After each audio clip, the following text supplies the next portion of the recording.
Laurent et Régis, bonjour. Bonjour. Merci d'être les invités de Bonsoir Marseille. On s'était vu il y a un peu plus d'un an et demi. À l'époque, on était dans le flou. Est-ce que ça va se refaire? Oui, mais sous quelle forme? Ça y est, on y est. Comment ça se passe? Ça se passe très bien, non? Ah ben oui, ça se passe très très bien. On est très, très heureux de retrouver le chemin des plateaux. C'était certes inattendu, mais maintenant qu'on y est, on réalise la chance qu'on a de pouvoir reprendre nos rôles. Tu as retrouvé Marseille? Ouais, je l'avais pas vraiment quitté. On ne quitte pas Marseille comme ça, même si aujourd'hui j'habite dans les gorges du Verdon. Marseille fait partie de ma vie, quoi qu'il arrive. Régis, tu as retrouvé Marseille? Alors moi j'ai retrouvé Marseille, ouais, je suis super content. J'adore cette ville. Traîner autour du vieux port, voilà, aller se balader au bord de la mer, sur la corniche, tout ça. Voilà. Marseille, ça fait 6 ans et demi pour moi et on s'y fait très vite. Et Marseille adopte les gens très très bien. Il y a des changements au niveau des personnages, on va en parler dans un instant, au niveau du décor. Là, on est au Pôle Média La Belle de Mai, ce sont les décors intérieurs. Le Mistral, c'est ici l'intérieur. En revanche, l'extérieur, c'est à Allô. Comment ça se passe à Allô, les tournages? Vous avez déjà tourné tous les deux, ça y est? Oui, Allô, en fait, la place d'Allô correspond à tous les extérieurs de nos décors intérieurs. On a été très bien accueillis par les habitants de la ville d'Allô. Non, et puis en plus ça fait du bien de nous aérer un petit peu parce que moi qui ai tourné au Mistral sur le plateau 1000 qui est en face, qui a été détruit, ça fait du bien d'avoir quelques extérieurs de temps en temps. Mais Alors, en tout cas, en plus on a une très très belle vue de Marseille. et oui, c'est C'est sur pas mal les de prendre hauteurs, de on la est pas hauteur mal, aussi. ça Oui. change, hein. Là, c'est vraiment votre quotidien qui a pris une forme différente en termes de tournage. Là, on est au Pôle Média La Belle de Mai. Ça se passe comment? Combien d'heures par jour vous tournez? À quelle fréquence? C'est quoi votre quotidien? Bah, ça dépend sur quelle arche on est, ça dépend des intrigues et tout ça. On peut tourner énormément si on est au cœur d'une intrigue et tout ça, et puis un peu moins, un peu plus irrégulièrement. Ça, c'est vraiment en fonction des histoires qu'on est en train de raconter, quoi. Vous êtes là tous les jours à peu près? Ou pas forcément? Alors moi je suis là tous les jours, oui quasiment. Le fait que je sois le tenancier du Mistral, puisque comme à l'époque le Mistral, tout le monde venait un petit peu comme à confesse. Donc Thomas reprend sa place de curé, j'allais dire. Donc oui, je suis un petit peu plus présent. Alors en termes d'intrigue, moi j'en ai pas, mais ça me va très bien. Mais je participe un petit peu à toutes les intrigues en étant un petit peu le confident du Mistral.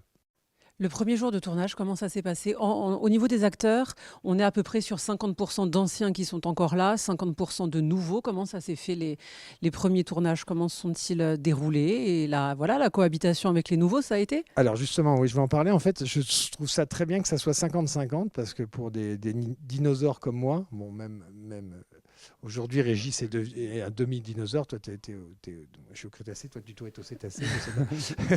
Et non, ça se passe bien. Je trouve c'est bien d'avoir un vent nouveau, de nouveaux acteurs. Ça nous remet un petit peu le pied à l'étrier. On est moins dans un confort de tournage parce qu'ici, il faut savoir qu'on connaît tous les réalisateurs, les studios, les maquilleurs, les maquilleuses, tous les techniciens. Donc, on est très à l'aise sur un plateau. Donc, c'est bien d'avoir de nouveaux partenaires pour se remettre un petit peu en selle, j'allais dire.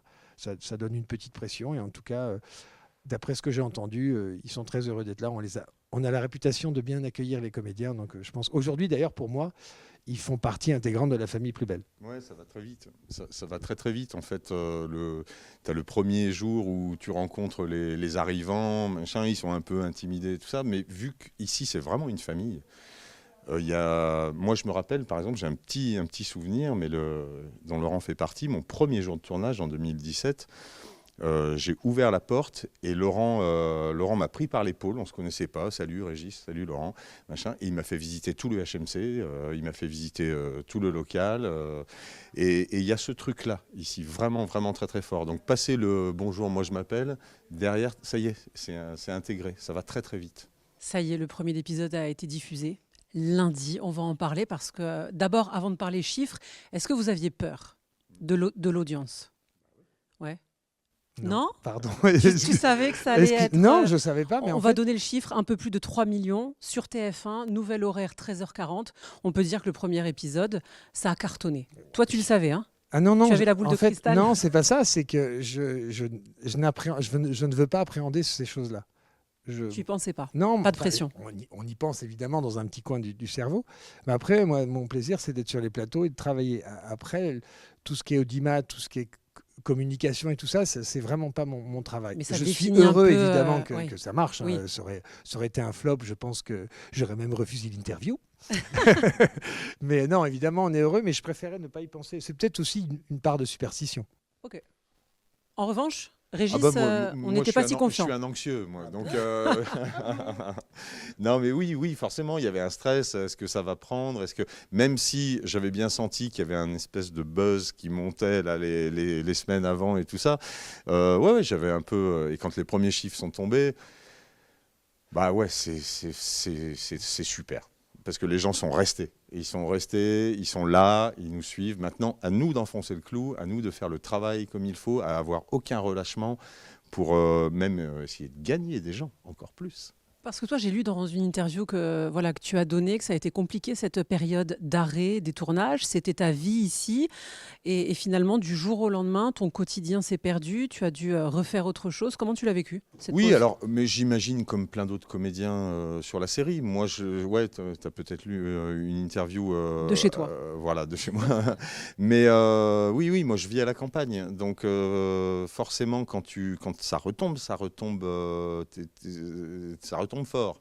Et après, moi, j'ai toujours donné des cours de théâtre, j'ai toujours eu ma compagnie, je me suis toujours débrouillé avec de l'artisanat. Donc, je suis reparti à mon artisanat. Mais enfin, la marche est quand même, voilà, c'est quand même un peu raide. Ce premier épisode, avant de parler de votre personnage, il a commencé avec un hommage, un écran noir et un hommage à 2 comédiens qui sont décédés. C'était important que la chaîne fasse cet hommage. Est-ce que vous l'avez regardé? Comment vous l'avez vécu? L'hommage, il était important. C'était, j'allais dire, un minimum. Alors évidemment, nous, on a découvert le premier épisode sur un énorme écran avec du public derrière.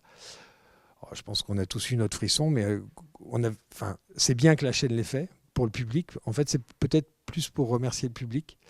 Après, nous, ils sont avec nous quasiment tous les jours. Pareil. Ouais, c'est ça. C'était. Il n'y a pas un jour où le matin, quand on pousse la porte du pôle média, voilà, ils sont avec nous. Après, ils sont avec nous. Maintenant, on va transformer en quelque chose de positif. On travaille, ils sont avec nous. Voilà, ils sont avec nous. Alors, on va parler un peu des intrigues, hein, enfin ce qu'on peut en dire. Sur France 3, ça s'était terminé sur l'effondrement du Mistral. Là, la reconstruction en termes d'intrigue. Alors, c'est pas vraiment une suite, c'est plutôt un renouveau. C'est ça dans la série. On part sur un renouveau, nouveau personnage. C'est une saison 1. C'est une saison 1, c'est ça. C'est pas une suite, c'est une adaptation. Vraiment. Donc, c'est-à-dire que de nouveaux spectateurs ne vont pas être perdus en arrivant. Bien sûr, les personnages gardent leur tempérament, leur caractère et tout ça, les personnages qui existaient auparavant, mais c'est autre chose. C'est autre chose. Les vôtres, Thomas et le policier que tu incarnes, comment ils évoluent? Moi, je suis plus policier. Ah voilà, tu es plus policier. Voilà, j'ai quitté à la fin sur France 3, voilà, et donc je ne suis plus policier. Mais après, nos personnages vont vivre leur vie à travers cette nouvelle histoire. Mais c'est une saison 1. C'est une saison 1. Thomas, est-ce qu'il a changé? Non, justement, je retrouve mon personnage des débuts. C'est-à-dire le grand naïf, toujours confident, un petit peu concierge, mais toujours pour rendre service. Donc pour moi, les textes, c'est du bonbon. Je me trompe peut-être, mais pour moi, Thomas, le personnage de Thomas, c'est le ciment de la série.